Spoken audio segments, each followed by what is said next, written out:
Raj TV viewers எல்லாருக்கும் வணக்கம் and welcome to our show சரித்திர நாயகன் சிவாஜி கணேசன். இந்த நிகழ்ச்சியில் சிவாஜி அவர்களுடைய ஃபிலிம் கெரியரில் நடந்த பல இன்ட்ரெஸ்டிங்கான விஷயங்களை நம்ம தொடர்ந்து பார்த்துக்கிட்டு இருக்கோம். அந்த வரிசையில் இன்னைக்கு எபிசோட்லையும் பல சுவாரஸ்யமான அப்டேட்ஸ் உங்களுக்காக காத்துக்கிட்டு இருக்கு. வாங்க நிகழ்ச்சிக்குள்ளே போகலாம். மக்களை பெற்ற மகராசி 1957 ஆண்டு வெளிவந்த தமிழ் திரைப்படமாகும். கே. சோமு இயக்கத்தில் வெளிவந்த இந்த திரைப்படத்தில் சிவாஜி கணேசன் அவர்கள் பானுமதி முக்கிய கதாபாத்திரத்தில் நடிச்சிருந்தாங்க. மேலும் Kannamba, M N. Nambiar, M N. Rajam, V K. Ramasamy, K. Sarangapani, E R. Sahadevan, P D. Sambandam, V M. Ezhumalai, T P. Muthulakshmi, C T. Rajakantham, M R. Santhanam ஆகிய பல முன்னணி நடிகர்கள் நடிச்சிருந்தாங்க. இந்த திரைப்படத்துக்கு திரை இசை திலகம் கே.வி. மகாதேவன் இசையமைச்சிருந்தாரு. மக்களை பெற்ற மகராசி படத்துடைய கதை என்னன்னு பார்த்தீங்கன்னா, பண்ணையார் சங்கிலியப்பன் குடும்பத்துக்கும் அதே கிராமத்தில் வசித்து வந்த அவருடைய சகோதரி அங்கம்மாளின் மகன் செங்கோடன் குடும்பத்துக்கும் பகைமை பிறந்து வளர்ந்து வந்துட்டுருக்கு. அந்த பகையை கொஞ்சம் கூட பொருட்படுத்தாம அதற்கு நேர்மாறாக சென்னையில் கல்லூரியில் படித்து வந்த செங்கோடனின் தங்கை தங்கத்துக்கும் பண்ணையாருடைய மகன் கண்ணனுக்கும் காதல் பிறந்து வளர்ந்து வருது. காதலர்கள் 2 பேருமே படிப்பு முடிந்து சென்னையிலிருந்து ஒரே ரயிலில் ஊருக்கு திரும்பி வர்றாங்க. தங்கமும் கண்ணனும் ஒரே ரயிலில் வந்ததை பார்த்த செங்கோடனுக்கு ஆத்திரம் பொங்கி எழுந்தது. தங்கை கிட்ட ஆத்திரத்தை கொட்டும் செங்கோடனின் உணர்ச்சி நமக்கு கதையை புரிய வைக்குது. அதுக்கப்புறம் 2 குடும்பமுமே என்ன பிரச்சனைகளை சந்தித்தது, காதலர்கள் ஒன்று சேர்ந்தாங்களா இல்லையா, குடும்பங்கள் ஒன்று சேர்ந்ததா அப்படின்றதே இந்த படத்துடைய மீதி கதை. மக்களை பெற்ற மகராசி திரைப்படத்தில் போறவளே பாடலை பற்றி சொல்லணும்னா, காடு வயலை படைச்சு கலப்பையை ஏன் படைச்சான், இந்த கன்னி பெண்ணையும் படைச்சு உன் கண்ணு 2 ஏன் படைச்சான், நேசமச்சான் சொல்லு மச்சான். ஒரு பாடலும் அதன் காட்சியும் உயிர் பெறுவது இந்த பாடல் காட்சியில தான். பானுமதி மற்றும் சவுந்தரராஜன் இவர்களை விட இதை பாட யார் வேண்டும்? சிவாஜி கணேசன் அவர்கள் மற்றும் பானுமதி அவர்கள் இந்த பாடல் காட்சிக்கு உயிரோட்டம் அளிச்சிருக்காங்க. நடிகை டி.பி. முத்துலட்சுமி அவர்களை பற்றி பல இடங்களில் புகழ்ந்து பேசியிருக்கிறாரு நடிகர் திலகம் அவர்கள்.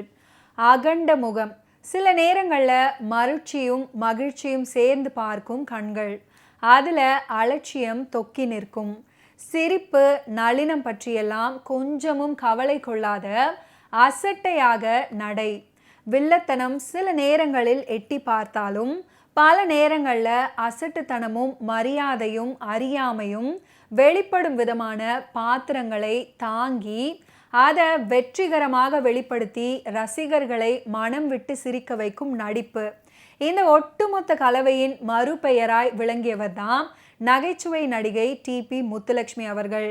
எதை பற்றியுமே கவலைப்படாமல் ரசிகர்களை எப்படி தன் இயல்பான நடிப்பால் வாய் விட்டு சிரிக்க வைத்தாரோ அப்படியே அவரும் சிரிப்பது தான் அழகு.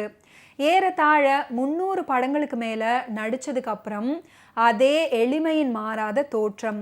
நகைச்சுவை பாத்திரங்களை அவர் ஏற்ற போது எவ்வாறு அதை ஏற்று கொண்டாடினார்களோ அவ்வாறே அவர் வில்லத்தனம் செய்த போதும் ரசித்தார்கள். மக்களை பெற்ற மகராசி படத்தில் அத்தை மகள் எம்.என். ராஜமும் மாமன் மகன் எம்.என். நம்பியாரும் படிக்க போன இடத்துல காதல் கொள்ள விரோதிகளான 2 குடும்பமுமே அவர்கள் இருவர் காதலையும் ஏற்க மறுக்கும். இந்த 2 வீட்டின் வேலைக்காரர்களான ஏழுமலையும் முத்துலட்சுமியும் அதே விரோதத்தை தங்களுக்குள் தொடர்வதும் சண்டை போட்டுக்கொள்வதும் நகைச்சுவையாக காட்சிப்படுத்தப்பட்டிருக்கும். இவங்க 2 பேருக்குமே தாராபுரம் தாம்பரம் உன் தலையில கனகாம்பரம் அப்படின்னு ஒரு டூயட் பாடலும் படத்தில் இடம்பெற்றிருக்கும். சண்டைக்காரர்கள் பிறகு சமாதானமாகி காதலர்களாகவும் ஆவார்கள். இந்த திரைப்படத்தில் நடிகை பானுமதி அவர்கள் மக்களை பெற்ற மகராசி படத்துக்காக 2 சோலோ பாடல்கள் பாடியிருக்காங்க. அதில் ஒரு அற்புதமான பாடல் தான் சொன்ன பேச்சை கேட்கணும். இந்த பாடலுக்கு உண்டான வரிகளை எழுதியவர் மருதகாசி. இந்த மக்களை பெற்ற மகராசி திரைப்படத்தில் பட்டணத்தை பார்த்து இருக்காத பட்டிக்காட்டு மனிதனாக நடிக்கும் சிவாஜி கணேசன் அவர்களின் பேச்சை முதல்ல குறிப்பிட்டு சொல்லணும். மிகவும் இயல்பாக அமைந்திருக்கும் அவருடைய பேச்சு.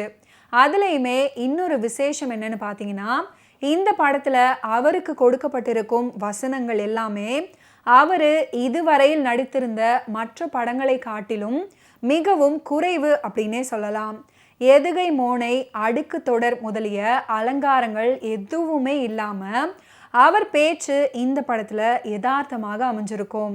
கிராமிய பண்பு கலந்த பாஷை மிகவும் நயமாக தடங்களின்றி இருக்கும்.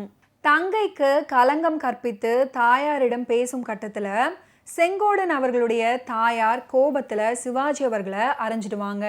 அப்பொழுது தன்மான உணர்ச்சி ஒரு புறமும் குடும்ப கௌரவம் ஒரு புறமும் அவரை வாட்டும். அப்போது தாங்க முடியாத வேதனையுடன் வீட்டை விட்டு மௌனமாக வெளியேறி விடுவாரு செங்கோடன். அந்த காட்சியில சிவாஜி கணேசன் அவர்களுடைய நடிப்பு மிகவும் சிறப்பாக அமைஞ்சிருக்கும்.